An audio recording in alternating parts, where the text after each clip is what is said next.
by legendary Clemson coach Danny Ford. And Coach Ford, if you're there, we're just honored and privileged to have you on the show today, and thanks for joining us. Thank you, guys. Yeah, I'm here. I'm here in Summerville, South Carolina, and a lot of traffic down here going to the fair to work with some people down here tonight and tomorrow, and listening to a lot of sports talk on the way down here. Sorry I wasn't able to pick up you guys, but... Oh, that's quite all right. Thanks for joining us this afternoon. But if you don't mind, you grew up in Gadsden, Alabama. If you could just talk about your playing days at the University of Alabama. Actually, you played Clemson 3 times, and you were 3-0 against them. And if you could just talk about that and what it was playing for Coach Paul Bear Bryant at Alabama. Well, as a young person growing up in Alabama, you either wanted to play for one or the other. You wanted to play for Alabama or Auburn, and if you there's really no fence riding, you either like one or you like the other one. And I liked both of them, but I liked Alabama better, and I had some kids that from our high school already down there too, and I chose that school to go to, and we did. It was a great thrill to play for Coach Bryant and to coach under him, and learned a lot of football from him. I think he was probably the best coach that. Well, I know he's the best coach I've ever been around and had the opportunity to work for, work under, and play for. So I feel very fortunate there. We did play Clemson 3 times. I don't remember. I do remember the first game we played up here at Clemson.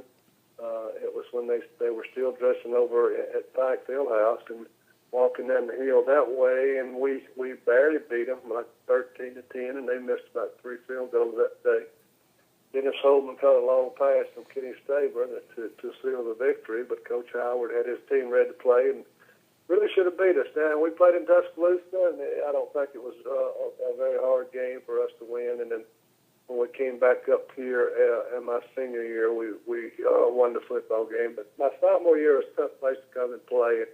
I still remember coming up here, and that was when the dairy barn was over on still on the corner there, and they were still having the cows dairy cows where they had where the band practices now for the pregame and where they warm up. So it was Clemson's changed quite a bit since then.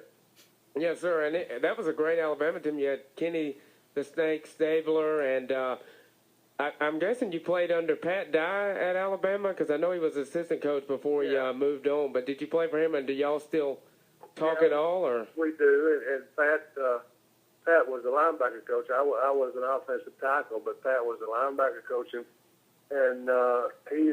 Pat's really the one that got me involved in coaching. We used to babysit. My wife and I used to babysit for him and his wife and 4 kids when we were graduate assistants, and they would have to go out of town and everything. So yeah, he's the one that got me started in it. I enjoyed it, and like a lot of Pat Dye, still visit with us a lot, and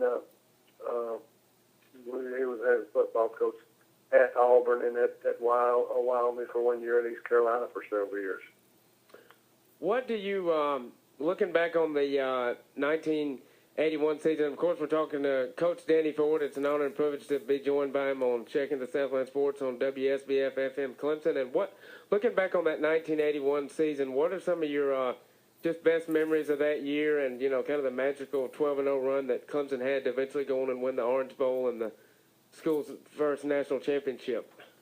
Well, it was coming off a very average year. And first 2 games, we played Wofford, of course, first, and we didn't schedule Wofford. Villanova was the team that we were supposed to play on our schedule, and they dropped football. And when they dropped football, we had to pick up somebody, and our now past deceased AD, Bill McClellan, who just died a month or so ago, was able to schedule Wofford, and that was Mike Sasser, Coach Buddy Sasser was over there. Running the wing team, we had a hard time with them. Then we played, we played Tulane the second game, and it was a tough game in New Orleans to win. And after that, we started playing a little bit better. We started off very slowly, but got better as the year went. And by the time we played North Carolina at the end of the year and then South Carolina and Nebraska, then we were a pretty good football team at that stage of the season. And I really think that we had some great players, and they deserved to win a national championship because they were undefeated. And they were the only team in the country that particular year that went undefeated and beat 3 top 10 teams in Georgia, North Carolina, and Nebraska. So not many teams that did that in 1981. Yes, sir. And at Clemson during the 80s, you had the 5th highest winning percentage. And what do you think made Death Valley such a special place to play, especially in the 80s See if you can hear. all the great players you had on those teams, the Perry brothers, and just some special teams in the 80s for Clemson. What do you think gave the Tigers such home field advantage playing in Death Valley? Well, that's right. In Is that good? '78, Can you hear it's it? the first time that our athletic Okay. director, Bill McClellan, went ahead and built the upper deck.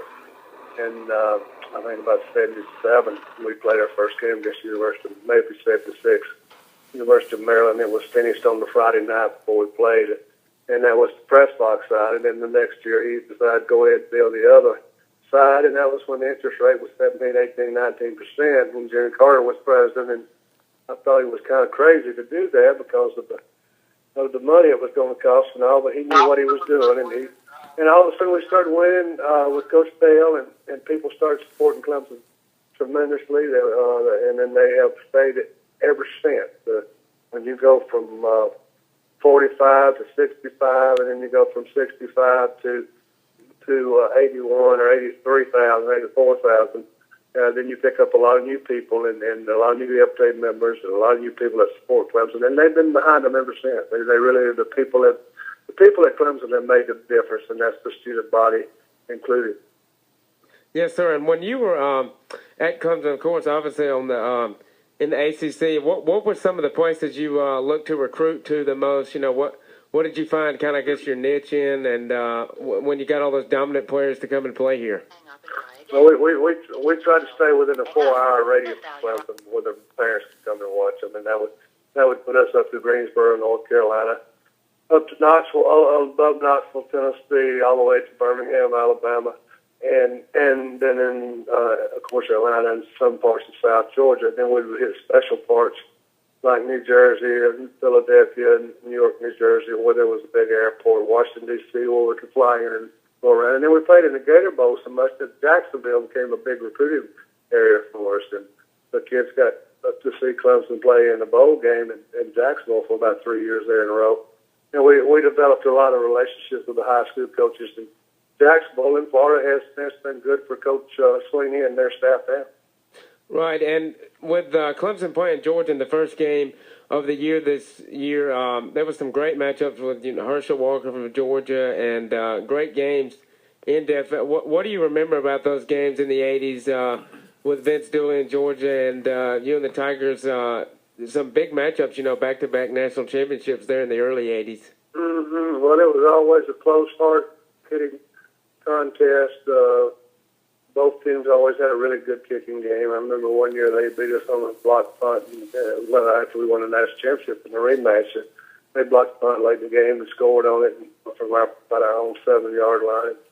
And that beat us. And then several times we beat them on great defense. When we had 5 interceptions one year against Buffalo, I believe. And it went back and forth. We broke even with Georgia over the years. I think we were like 4-4-1 in the periods that we played them. And I think it established a level playing field between Clemson and Georgia, which it wasn't before that time when Coach Howard was there.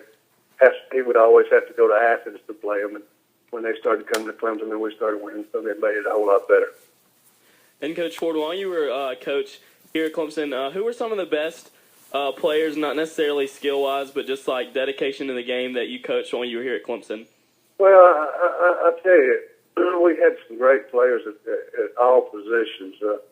We didn't ever have. Steve Fuller was probably one of the better quarterbacks that we ever had here during my coaching time, and I was an assistant coach then, but he was a tremendous athlete from Spartanburg, South Carolina, but we had people like Billy Locke from Georgia, who was a good quarterback. Rodney Williams was a good quarterback. Chris Morocco, Deshaun Cameron. But they were never great quarterbacks, but they were winning quarterbacks. And then we had some really great backs. Terry Allen was a great back, and Terry Kennard was a super safety and all-pro. When you make all-pro and and you in the Hall of Fame, Pro Hall of Fame, you're a good player. We got several of those guys. We had really good defensive tackles and some hard-working offensive linemen that were just hard workers and developed into good players every year.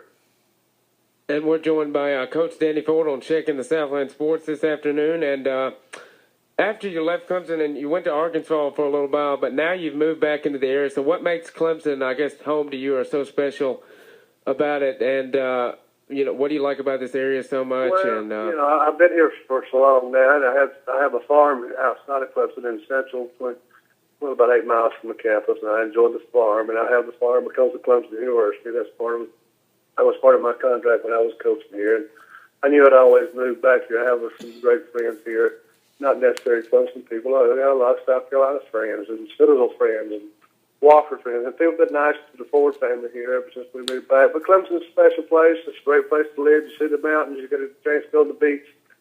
You get a chance to see college football every weekend, basketball, football, track, or soccer, whatever you want to see. So it's a good place to live. And what do you think about the job that Dabo Swinney's done, the time that he's been here, and do you like the direction that he's taken the program? Yes, sir. He's done a really nice job. He's recruited well. They played well. When they start beating South Carolina, he'll be doing really, really great.